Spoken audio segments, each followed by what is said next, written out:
My name's Emily with the Valley Organic Growers Association, and we're here today with Don LaRoe from Zephyros Farm. And we're so happy to be here on this beautiful farm. And we're here today to talk with Don about processing tomatoes. He's got tons of tomatoes for sale.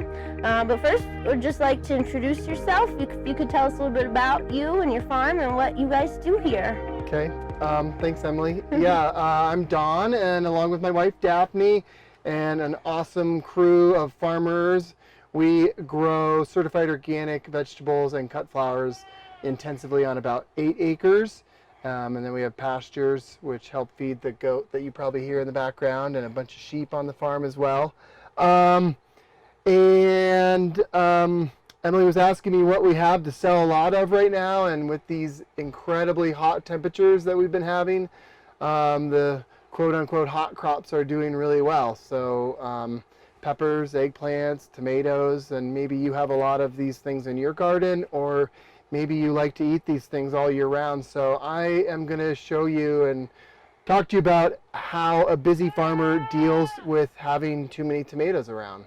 Okay, great, Don. Well, thanks for being here with the tomatoes. And I know a lot of people, think canning is maybe too hard or takes too much time. It gets the kitchen pretty hot.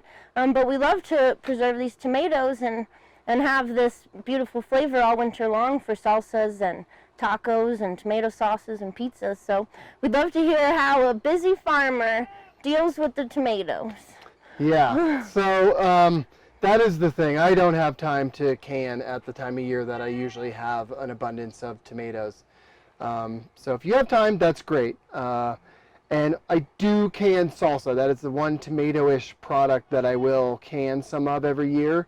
But I like to have tomato sauce in the winter for stews, for soups, for tomato sauce for pasta, really whatever you want to use tomatoes from. And what I typically find is people really want Romas. They think they want Romas or San Marzanos, and while those are great tomatoes, and we do have those, really you can make tomato sauce out of sort of any tomatoes. And you can see this is just a random mix. I just grabbed this out of my walk-in. I think these are all been labeled number 2s. I'm not really even sure. Maybe they aren't number 2s. Kind of irrelevant. But what we're doing with these is that I'm doing relatively little. I'll wash them mostly because my wife will make me, but if it was just me by myself, I probably wouldn't even wash them. Basically, I'm going to just cut the core out. And honestly, if you really didn't want to, you wouldn't have to. And this is all I do.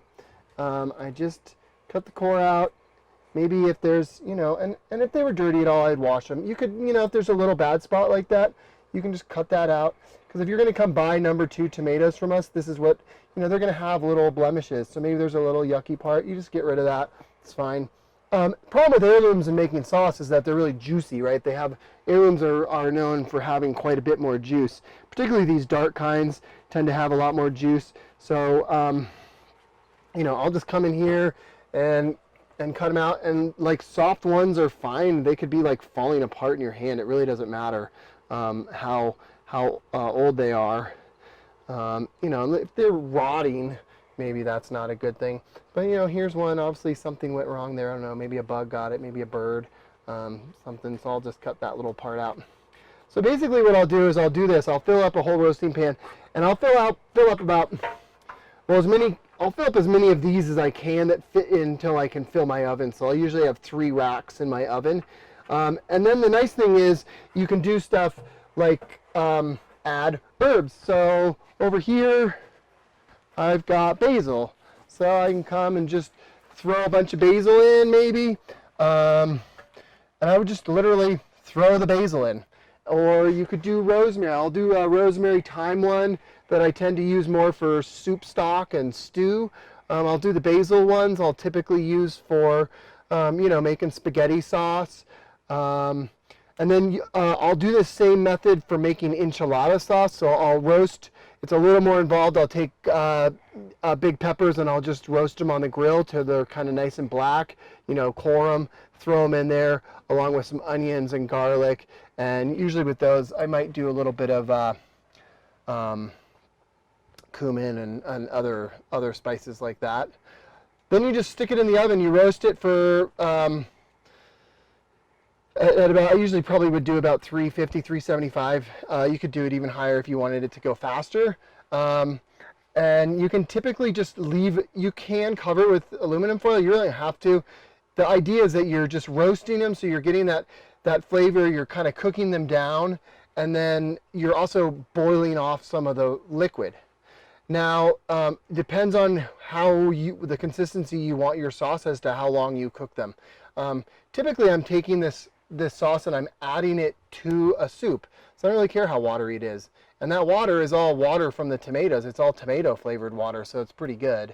Or I'm cooking like a tomato sauce for spaghetti. I'm going to cook it for a little while in with some onions and garlic later on when I'm making spaghetti in February. So you can cook it down for as long as you want, but that's the idea, is that you're sort of concentrating the tomato. A lot of people, when they make sauce, they parboil the tomatoes and they peel the skin off.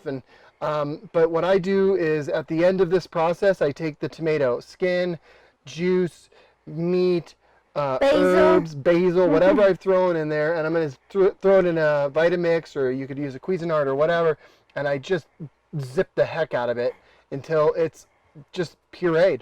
And then I dump it in freezer bags and throw it in the freezer. Okay, so you heard it from Don. It's pretty simple. Cut the blemishes off your tomatoes.